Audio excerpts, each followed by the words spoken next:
Bom, pessoal, a gente está aqui para fazer uma consulta com vocês que estão em casa acompanhando pelo site e a gente vai falar sobre emagrecer comendo. Emagrecer comendo, na verdade, é um novo conceito, uma nova filosofia de vida, certo? A globesidade, ou seja, a epidemia mundial de obesidade, será que ela realmente é uma epidemia sem controle? Ela foi reconhecida como epidemia pela Organização Mundial de Saúde em 1997. A gente sabe hoje que 45% das mulheres e 35% dos homens estão tentando controlar o peso. E não é somente uma questão de estética, é uma questão de saúde e é importantíssimo que a gente entenda isso. Livros de dieta estão entre os 50 mais vendidos de toda a história da humanidade. Por quê? Porque o ser humano ele quer ser saudável, ele quer parecer bem, ele quer estar bem. Agora, a maioria das publicações não tem embasamento científico algum, promete milagres que não pode ser realizado. E isso é muito perigoso para a saúde da gente. Então, quando a gente vai falar sobre emagrecimento saudável, é importante que a gente tenha responsabilidade. O nosso método ele foi feito em cima de uma extensa revisão bibliográfica, revisão científica de artigos publicados, que começou em 1896, o primeiro artigo que eu revisei, e veio até 2010. Então, é um método que não foi desenvolvido à toa. Ele foi criado por um médico nutrólogo, é um método científico e ele é reproduzido com sucesso por milhares de pacientes numa das maiores redes de clínicas de emagrecimento e estética do país, já há mais de 2 anos. Ele já proporcionou para essas pessoas a oportunidade única de emagrecimento definitivo e saudável sem a necessidade de medicamentos, que é o mais importante. O medicamento ele pode e deve ser utilizado em casos específicos, mas não como normalmente é utilizado, para todo mundo uma fórmula milagrosa. A metodologia ela é extremamente simples e efetiva. Vocês vão ver que nós temos dezenas, centenas de casos para mostrar, com uma resolução impressionante, com redução do peso corporal em pouco tempo, da porcentagem de gordura corporal, da ansiedade, com remissão de diabetes, de hipertensão, e ela pode ser aplicada na sua casa, pois não tem uma necessidade de supervisão profissional no dia a dia. Por quê? Porque se trata de uma alimentação fisiológica, uma alimentação que o teu corpo está acostumado a fazer.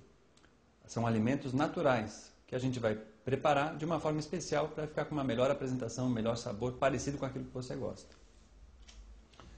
Conceitos importantes para a gente entender como é que é possível emagrecer comendo. Primeiro, insulina é o hormônio que engorda. Então, engordar ou emagrecer ocorre a nível celular, lá na célula, no hepatócito, na célula do fígado e no adipócito.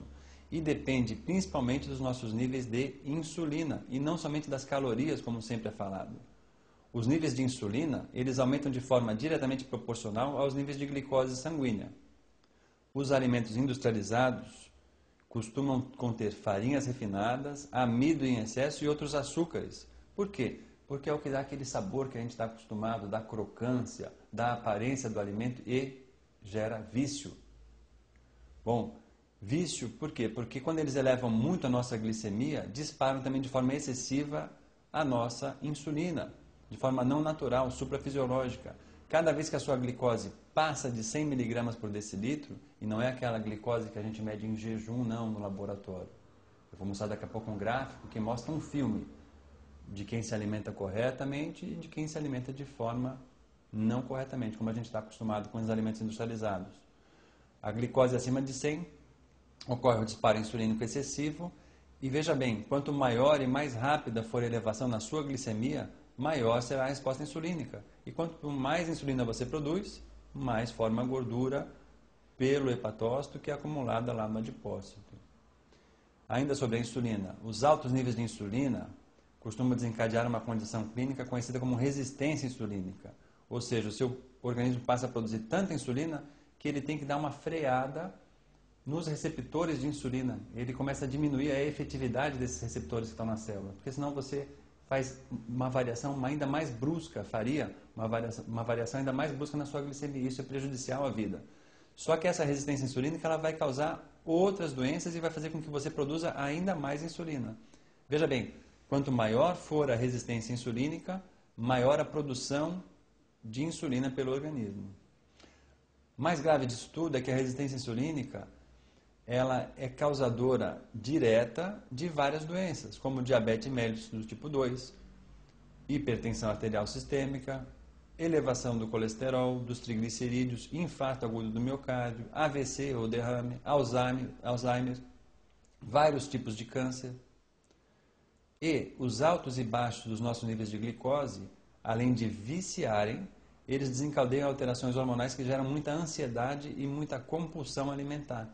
Então a pessoa ela não sabe por que ela é viciada em tal alimento, por que ela depende de um pãozinho, por que ela depende de um macarrão, por que ela depende de um doce, um chocolate após o almoço ou no meio da tarde, um bolinho.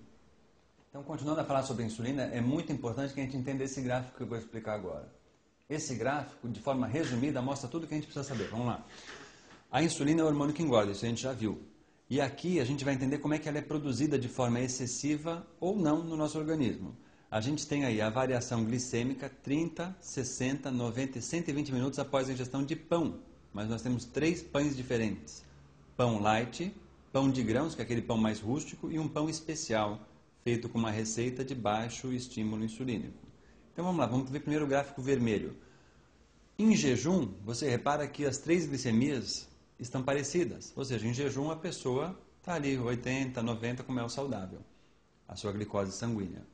Após a ingestão do pão light, que é aquele que teoricamente é sem açúcar, tem pouca caloria, ele faz uma elevação brutal na sua glicemia, que perdura aí por praticamente 2 horas, 2 horas e meia. Ou seja, ele passa essas próximas 2 horas com os níveis de insulina elevados e formando gordura. Quando ele consome um pão de grãos, a elevação ela já é menor, mas também é considerável. Por quê? Porque os grãos eles são íntegros, eles são integrais.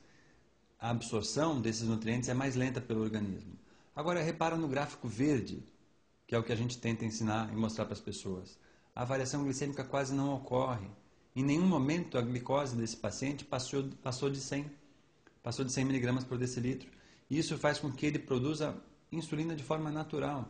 Então ele está saciado, ele está nutrido, mas não está engordando. Esse é o princípio do emagrecer comendo. E por que ele não está engordando? Por causa do glucagon. Na verdade, ele pode estar até emagrecendo. O glucagon é o hormônio que emagrece. Vamos entender sobre o glucagon. Emagrecer, primeiramente, é um processo bioquímico, natural, normal, e que depende de um outro hormônio pancreático, justamente o glucagon. A insulina é um hormônio produzido no pâncreas e o glucagon também. Só que o glucagon só pode ser produzido quando a gente tem baixos níveis de insulina circulante. Quem que faz a gente produzir o glucagon? O jejum e dietas hipocalóricas fazem? Fazem. Estimulam o glucagon, promovendo a queima de gordura, mas normalmente ficar sem comer ou comer pouco promove também perda de massa magra. A gente já vai entender depois o porquê. E essa perda de músculo, perda de massa magra, promove um declínio do nosso metabolismo basal. E a gente passa a queimar menos energia. E isso é ruim para quem quer emagrecer. Assim, dietas hipocalóricas, dietas de pouca caloria, além de não evitarem os altos e baixos da glicose e, portanto, da insulina, deixam o paciente mais ansioso e constantemente faminto e pensando em comida. Basta você dizer para o paciente, não come, ou come pouco, ou não come tal coisa, que ele vai ficar pensando em comer e vai arrumar um jeito de comer. As dietas hipocalóricas são, portanto, muito difíceis de serem seguidas, a longo prazo pelo menos. São também pouco saudáveis e por isso apresentam um grande índice de falha. Já emagrecer comendo coloca o glucagon a seu favor. Por quê? Se você escolher o que vai comer, você vai manter a sua glicemia estável entre 80 e 100 mg por decilitro, e isso também favorece a secreção do glucagon. E o glucagon estando circulando, você vai usar a gordura como substrato, como fonte energética para o seu organismo, principalmente para os seus músculos. Manter a sua glicemia estável através do consumo dos alimentos corretos vai promover ainda um aporte correto de nutrientes, que são vitais para o seu organismo. A gente tem que lembrar que a gente come não só porque é gostoso, não só porque a gente busca um prazer, um sabor. A natureza nos fez gostar tanto de comer porque a gente precisa levar nutrientes para as nossas células. Então, se a gente está alimentado corretamente, a gente vai ter saciedade e tranquilidade. E se a nossa glicemia está estável, a gente vai ter como resultado queima de gordura. É um processo bioquímico que tem que estudar um pouquinho de fisiologia bioquímica para poder entender em profundidade. A queima de gordura pode ser constante e contínua ao longo de quase todo o dia.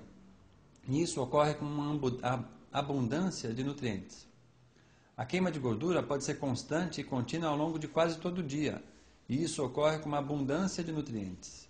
Os nutrientes estão circulando, isso mantém o seu metabolismo elevado e ainda preserva a sua massa magra. Você vai ter, por exemplo, aminoácidos circulando que vão preservar os seus músculos. Vai ter um nível de glicose estabilizado. Aqui então é outro gráfico muito importante, porque os alimentos formam refeições, e as refeições podem provocar grandes, médias ou pequenas alterações no nível de glicemia. Então aqui ao longo de um dia inteiro, a pessoa acordou de manhã e seguiu se alimentando até de noite, a gente tem 3 situações distintas. Quem está acostumado a comer o que tem na padaria, o que está no mercado, é um pãozinho, é leite, é açúcar, é geleia, vai ter um comportamento, arroz, batata, macarrão, farinha, vai ter um comportamento como essa pessoa de vermelho, ali o gráfico do vermelho. Isso é ruim? Depende. Se ela tem uma atividade física intensa, não é tão ruim.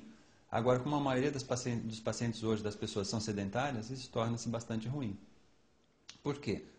Causa aquela história da resistência insulínica, uma produção excessiva de insulina, a pessoa começa a engordar e tem muita dificuldade para emagrecer, além de todas aquelas doenças que a gente já comentou.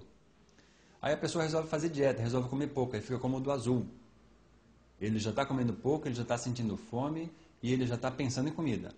E ainda ele come, por exemplo, um pão light, um pão integral, desses pseudo-integral, que na verdade não são, e eleva a sua glicemia até um patamar que faz um disparo insulínico.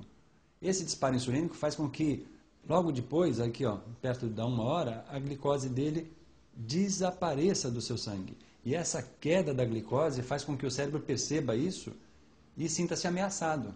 Ele percebe que ele vai ficar sem o principal combustível dele.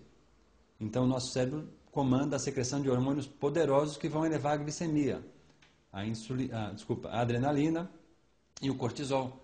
Só que isso deixa o paciente, além de muito tenso, que são hormônios do estresse, fazem com que ele perca massa muscular. Porque a proteína do músculo, a proteína da pele, ela é transformada em glicose muito mais facilmente do que a gordura corporal. Então, cada vez que ele faz uma queda vertiginosa dessa na sua glicemia, na sua glicose sanguínea, ele fica ansioso, ele tem fome, ele tem vontade de atacar o primeiro alimento que passa na frente dele e ainda perde músculo.